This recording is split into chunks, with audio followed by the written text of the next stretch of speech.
یک نفر از دوستداران طبیعت و نواربردار غیرکسبی عمر آشوروف به اختیار تلویزیون بدخشان ثبت‌هایی را آورد که تخمیناً 500 متر دورتر از محله‌های به نام سیف الله عبداللهیف، نوادک و خوب در سمت غربی شهر خاروغ در مکان‌های آفتابرس دامن کوه‌ها نسبت دیگر موضع‌ها از برف تیزتر رها یافته گشوده می‌گردد و برای بوس‌های کوهی شرایط برای دریافت غذا مهیا می‌گردد.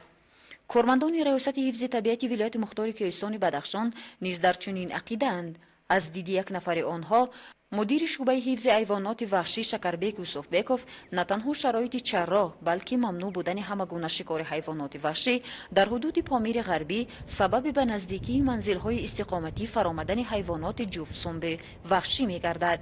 در منطقه‌های گوناگون ولایت مختار کوهستان بدخشان با مشاهده می‌رسد. پیش از همه این معتدل گردیدن چه حوضای ولایت مختار کوهستان بدخشان و سبب دیگر از اون عبارت است که یعنی اهالی علاقه درک کرده است که این یک چیز بویگری طبیعت است، با اون باید عادلانه و عاقلانه مناسبت کردن و فعالیت پرثمر ریاست و شعبه و بخش‌های حفظ محیط زیست شهر و نوحه‌های ولایت است که در نتیجه کارهای فهماندهی علاقه مردم درک کرده است که این جانورها رو حفظ کردن در کار است که اینا یک بویگری اساسی هستند. از روی اطلاع شکربیک یوسفبیکوف نه تنها در نزدیکی شهر خاروغ بلکه دیگر مناطق ولایت مختار کوهستان بدخشان حادثه‌های به نزدیکی محله‌های اهالینشین فرآمدن حیوانات جفت‌سنب وحشی به مشاهده می‌رسد.